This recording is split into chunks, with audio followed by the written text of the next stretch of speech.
News శ్రీవారి లడ్డూ వ్యవహారంలో కల్తీ జరిగిందా లేదా అని నిగ్గు తేల్చే పనిలో పడిన సిట్ విచారణలో వేగం పెంచింది. 4వ రోజైన ఇవాళ లడ్డూ పోర్టులో ఉద్యోగులను విచారించనుంది సిట్.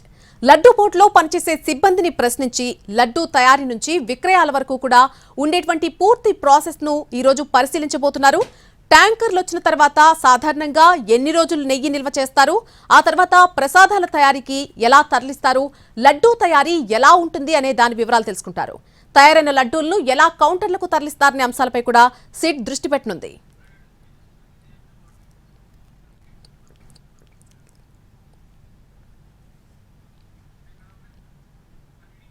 శ్రీవారి లడ్డూ వ్యవహారంలో కల్తీ జరిగిందా లేదా అని నిగ్గు తేల్చే పనిలో పడింది సిట్ బృందం. విచారణలో వేగం పెంచింది.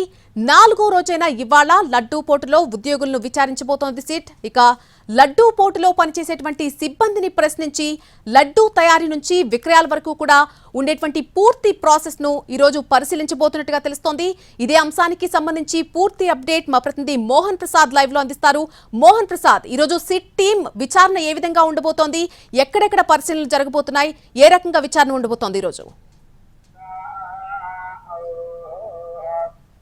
నల్లి కల్తీ నెయ్యి వ్యవహారానికి సంబంధించి సిట్ విచారణ 4వ రోజుకు చేరుకుంది. మొదటి 2 రోజులు తిరుపతిలోనే విచారణకు పరిమితమైనటువంటి సిట్ బృందం 3-4 రోజులకు సంబంధించి మాత్రం తిరుమలలో తమ విచారణ కొనసాగిస్తున్నారు. మొదటి 2 రోజుల్లో తిరుపతిలో నమోదైనటువంటి కేసు వివరాలు తెలుసుకోవడం, అటు తర్వాత లడ్డూ ప్రసాదాల తయారీకి వినియోగించేటటువంటి ముడి సరుకుల కొనుగోలుకు సంబంధించి టెండర్ ప్రక్రియ ఏ విధంగా నిర్వహిస్తారన్నటువంటి అంశాలపై సిట్ బృందం మొదటగా దృష్టి సారించింది. టెండర్ను ఏ విధంగా నిర్వహిస్తారు, ఏ విధంగా కేటాయింపులు చేస్తారు, వాటిని తిరుపతికి ముడి సరుకులు ఏ విధంగా తరలింపు చేస్తారు అన్నటువంటి అంశాలపై పూర్తి స్థాయిలో విచారణ జరిపారు. ఇక 3వ రోజున నిన్నటి రోజున కీలకమైనటువంటి విచారణ చేపట్టారని చెప్పుకోవచ్చు. తిరుమల చేరుకున్నటువంటి ముడి సరుకులను తిరుమలలో ఏ విధంగా నిల్వ చేస్తారు, వాటిని టెస్టింగ్ ఏ విధంగా నిర్వహిస్తారు, ఇక్కడ ఉన్నటువంటి పద్ధతులు ఏ విధంగా ఉంటాయి అన్నటువంటి అంశాలను, వాటిని రికార్డులలో ఎలా నమోదు పరుస్తారు అన్నటువంటి అంశాలను పూర్తి స్థాయిలో పరిశీలన జరిపారు. ఇక నెయ్యికి సంబంధించినటువంటి శాంపుల్ టెస్టింగ్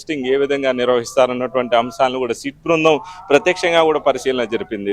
ప్రస్తుతం టీటీడీకి 2 సంస్థలు నెయ్యి సరఫరా చేస్తున్నటువంటి నేపథ్యంలో ఆ 2 సంస్థలకు సంబంధించినటువంటి నెయ్యి ట్యాంకర్లను నిన్నటి రోజున శాంపుల్ సేకరించి వాటిని పరిశీలన జరిపేటటువంటి ప్రయత్నం చేశారు. ఇక అటు తర్వాత తిరుమలలో లడ్డూ ప్రసాదాలకు సంబంధించినటువంటి నెయ్యిని తరలించేటటువంటి ట్యాంకర్ల వద్దకు చేరుకున్నారు. అక్కడ కూడా నెయ్యిని ఏ విధంగా నిల్వ ఉంచుతారు అన్నటువంటి అంశాలను సిట్ బృందం పరిశీలన జరిపింది.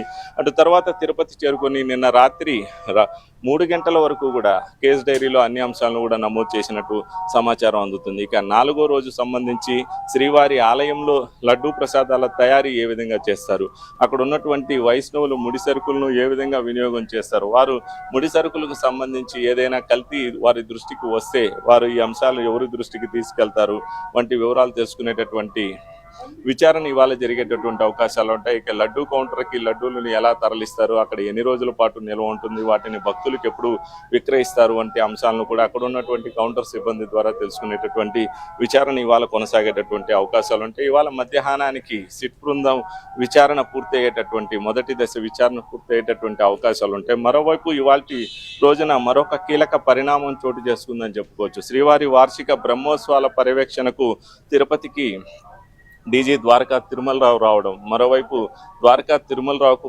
పాటు ప్రస్తుతం సిట్ బృందం సమావేశమైంది. గత 4 రోజులుగా జరుగుతున్నటువంటి విచారణ ప్రక్రియను వివరించేటటువంటి ప్రయత్నం జరుగుతుంది. మరి కాసేపట్లో మీడియా ముందుకు డీజీపీ రాబోతున్నారు. స్వామివారి వార్షిక బ్రహ్మోత్సవాల సందర్భంగా జరుగుతున్నటువంటి ఏర్పాట్లపైతో పాటు సిట్కు సంబంధించినటువంటి దర్యాప్తు అంశాలు కూడా వెల్లడించేటటువంటి అవకాశాలు అయితే కనిపిస్తున్నాయి. ఇక దీనికి సంబంధించి ప్రస్తుతం డీజీపీకి ఐజీ త్రిపాఠి వాటికి సంబంధించినటువంటి అంశాలను బ్రీఫ్ చేస్తున్నటువంటి పరిస్థితి అయితే కనబడుతుంది. ఇక ఇవాళ మధ్యాహ్నానికి సిట్ బృందం తన విచారణను ముగించేటటువంటి అవకాశాలు కూడా కనిపిస్తున్నాయి. Right Mohan Prasad, thanks for the live update.